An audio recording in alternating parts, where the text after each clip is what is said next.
महाराष्ट्र धर्मदाय आयुक्तालय परीक्षेसाठी मार्गदर्शन एक थोडं महत्त्वाचं बोलायचं आहे, त्यामुळे आज हा व्हिडिओ बनवतोय.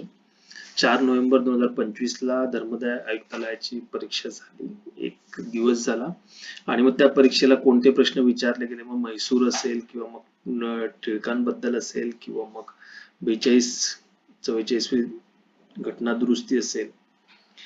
तर पहिल्यांदा एक लक्षात ठेवा की ह्या ज्या परीक्षा होतात त्यांचा एक प्रश्नसंच फार मोठा असतो मागे बॅकअपला, आणि त्यातून या परीक्षा सेट केल्या जातात. त्याच्यामुळे फार कमी प्रसंगामध्ये प्रश्न रिपीट होण्याची शक्यता असते.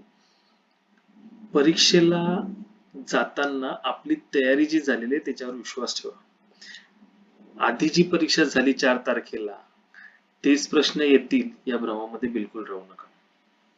आपला जो काय परीक्षेला अप्रोच पाहिजे तो शांत आणि सकारात्मक पद्धतीचा पाहिजे. पुढच्या परीक्षेसाठी आपण शांत आणि केंद्रित राहण्याची गरज आहे. कुठल्याही अफवांवर विश्वास ठेवू नका की हे प्रश्न येतील ते प्रश्न येतील मग हे वाचा ते वाचा. एक दिवसामध्ये परत काहीतरी इकडे तिकडे सरकवून इकडे वाचण्याच्या भानगडीत जाऊ नका, कारण की त्यामुळे आपल्यावर प्रेशर क्रिएट होणार, आणि हा प्रेशर जर आपल्यावर क्रिएट झाला तर अननेसेसरी आपण जे काही 1 महिना प्रिपरेशन केलेलं असेल त्या प्रिपरेशनवर जास्त दबाव आल्यामुळे अंडर प्रेशर आपण परफॉर्म करायला जाल परीक्षेला, आणि त्यामुळे मग आपला जो परफॉर्मन्स असेल तो खराब असेल. तर हे लक्षात घ्या. असंही होऊ शकतं की आपण पूर्ण अभ्यास केलेला आहे आणि परीक्षेमध्ये जे प्रश्न आहेत ते आपल्याला जमत नाहीत.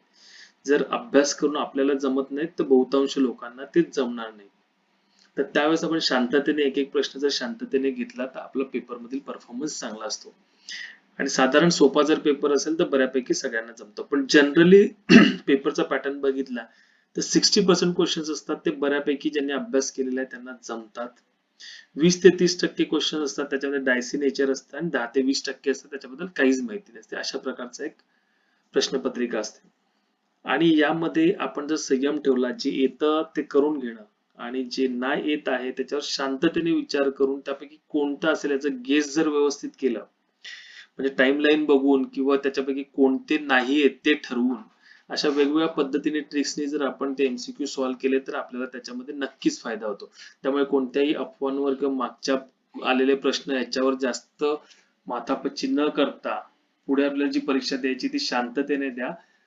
आवश्यकता असल्यास exambabu.in या वेबसाईटला व्हिजिट करा. तिथे मॉक टेस्ट आहेत. याची कोणती गॅरंटी नसते की ह्याच प्रकारचे प्रश्न येतील, पण आपण त्या परीक्षेला कसे सामोरे जाणार आहे त्याची प्रॅक्टिस या मॉक टेस्ट मधून होत असते. म्हणून www.exambabu.in या वेबसाईटला व्हिजिट करा.